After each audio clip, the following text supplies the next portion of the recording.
Ada sejumlah kasus artis tanah air yang meninggal setelah olahraga yang terkena serangan jantung. Nah, apakah benar nih? Langsung kita nih.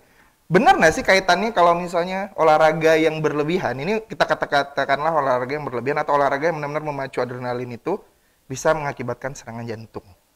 Dokter Erik, yang anak orangnya olahraga banget, Wah. bervariasi gitu olahraganya. Bagaimana memandang ini gitu? Kalau pandangan saya sih intinya seperti ini Mas. Intinya itu tubuh kita tuh memang ada sih kadang-kadang kan ada kata-kata bijak ya. Di manusia tidak punya batas gitu katanya. Ada ya, tapi ya itu sebenarnya kalau pada organ tubuh sih itu nggak tepat gitu. Oke. Jadi kalau gini kan berarti kalau kita bahas ini kan berarti spesifiknya jantung ya. Iya. Nah jantung itu tuh punya batas juga gitu. Maksudnya dia tuh punya batas Batas kemampuan. memompa darah ya? Batas kemampuan dia tuh apa manusia tuh bisa beraktivitas seberapa kuat sih gitu dia gitu. Nah dan kadang-kadang itu kan orang tuh kan dipaksain gitu. Oke. Kita kan nggak tahu nih kan kita semangat tuh kan itu dia makanya kadang-kadang orang semangat tuh kan dia sampai lupa batasnya gitu. Oke. Ya sering kayak gitu makanya Berarti ada berkaitan misalnya ya? ya Berkaitan ya? iya berkaitan. Tapi kembali lagi Iya, ke kan. aktivitas olahraganya lagi ya, Iya. Dok, ya? Dan durasi tadi ya, Dok Iya. ya. Dokternya ada tambahan? Oke, kalau misalnya berkaitan dengan durasi dan aktivitasnya ya tadi Mas Rio sebut ya. Oke, jadi sebenarnya kan kita kalau olahraga itu kan ada dua macam ya, Iya. cara garis besarnya ya. Ada yang olahraga yang aerobik ya, misalnya kayak lari ataupun lompat-lompat yang memacu jantung lah. Ada yang anaerobik yang cenderung lebih meningkatkan massa otot. Oke. Nah, itu dua hal yang berbeda gitu. Lalu ada juga yang tergantung dari intensitasnya, tergantung volume latihannya. Ada yang berat, ada yang ringan gitu. Yang ringan misalnya seperti jalan cepat, itu kan lumayan ringan lah, jogging, itu masih ringan lah. Kalau yang berat misalnya maraton atau lompat jauh. Oh ya, jadi Dari anak gym banget nih. kalau berarti ini lebih ke gym aja kali ya spesifiknya. Jadi sebenarnya kalau nge-gym itu yang pertama itu harus mulailah dari beban yang paling ringan dulu gitu. Paling ringan. Iya, Oke. jadi karena kan tubuh kita kan perlu adaptasi nih. Apalagi misalnya teman-teman yang saya nggak tahu kan sobat Tribunus ini yang pernah nge-gym atau enggak gitu. Oke. Nah, saya juga selalu gitu. Saya kan saya dengan Dokter Joy kan udah cukup lama nge-gym ya. Jadi beban yang diangkat memang sih udah lumayan besar berat lah gitu. Nah, tapi kan tentu saja semua itu mulai dari bawah dulu. Semua mulai dari yang paling ringan dulu. Iya, jadi tuh jangan kadang-kadang benar kata Mas Rio tadi. Saya sangat setuju. Targetnya itu salah gitu. Jadi yang lihat itu kayak tiba-tiba kok gila nih orang ini bisa angkat 100 kilo misalnya gitu. Iya. Sedangkan kan dia kan sebenarnya dia tuh nggak tahu prosesnya gitu. Prosesnya mulai dari nol, mulai dari angka dari ringan, sedang sampai berat gitu. Jadi yang penting itu sebenarnya itu tadi. Yang pertama mulailah dari gerakan yang berat yang ringan. Kemudian itu yang kedua gerakannya harus benar. Itu yang penting lagi.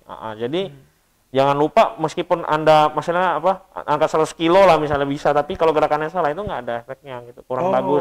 Dan yang paling penting ini satu lagi, olahraganya itu jangan terlalu ngikuti program orang lain gitu. Jadi itu jadi itu pelan-pelan aja gitu, sesuaikan dengan kemampuan kita, jangan dipaksakan. Makanya tadi kalau karena terlalu melihat targetnya terlalu tinggi dan tidak menyesuaikan, nggak mulai dari nol, nggak mau pelan-pelan, itu tadi bisa memicu masalah kesehatan, itu salah satu jantung tadi. Itu yang masalah.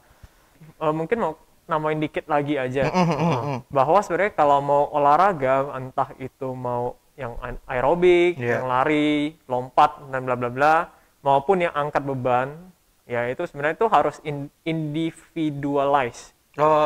Jadi enggak misalnya si Dokter Erik dalam waktu 3 bulan udah bisa lari 30 menit 5 km. Itu belum tentu saya harus ngikutin kayak Dokter Erik. Jadi saya harus tergantung lagi ke kapasitas sendiri. Bukan mengejar goal yang Dokter Erik yang sama persis gitu. Bisa aja saya lebih cepat mencapai kemampuan itu, bisa aja saya lebih lambat gitu. Jadi harus melihat ke diri sendiri lagi. Yang tadi 150 menit itu sebenarnya hanya saran untuk mencegah penyakit jantung dan pembuluh darah, bukan untuk yang standarnya segitu ya. Jadi untuk kita berolahraga tapi tidak mengakibatkan ada inilah istilahnya ada Iya. permasalahan di organ Betul, tubuh Iya. kita. Gitu. Jadi itu angka minimal kalau Anda mau selamat lebih mengurangi Dok, ini, kalau selamat. ya kan? Ya. Lebih mengurangi risiko terkena serangan jantung pada beberapa tahun ke depan. 150 menit tuh minimal Oke. dalam seminggu. Kalau Anda mau lebih, boleh. Tapi ya sama kayak Dokter Erik bilang, step by step, nggak by langsung step. tinggi gitu. Oke. Tapi olahraga tuh kenapa sih kalau tadi dibilang titik fatal nih olahraga bisa memacu serangan jantung, bisa menimbulkan serangan jantung. Titik fatalnya tuh ketika kita udah olahraga di tahap yang seperti apa, Dok? Oke, jadi sebenarnya gini, kalau pada orang yang sebelumnya punya penyakit, itu ya bisa dijelaskan lah ya, misalnya emang sebelumnya punya penyakit jantung kongenital, atau emang ada masalah jantung lah, emang udah dari sononya, Oke. itu kalau misal pada orang-orang muda yang di bawah 30-40 tahun, itu dia lebih kebanyakan meninggal serangan jantung pada saat aktivitas, itu disebabkan karena memang ada penyakit jantung bawaan. Kebanyakan ya, kalau pada orang tua pasti penyakit jantung koroner gitu. Tapi itu ya normal lah, wajar, maksudnya ada penjelasannya gitu kan. Oke. Nah tapi kenapa pada orang yang ternyata sehat, emang nggak ada penyakit ini, nggak ada penyakit itu, emang sering olahraga, memang rajin gitu ya. Kenapa bisa? Iya. Karena jadi ada penelitian nih, dia bilang kalau orang yang sering berolahraga itu terjadi penumpukan kalsium. Oke. Penumpukan kalsium di pembuluh jantung koroner itu gitu. Dan itu yang menjadi plak juga, sama seperti kemarin kita bahas tentang kolesterol dan lain-lain kan ya Mas Rio ya. Iya, benar. Yang bisa menyumbat pembuluh darah ya. Yes. Nah, itu sedikit penjelasan. Tapi apakah penumpukan kalsium ini menyebabkan serangan jantung? Nah, itu masih Dipertanyakan, masih diteliti. Iya. Oke. Masih curiga. Masih ada kecurigaan.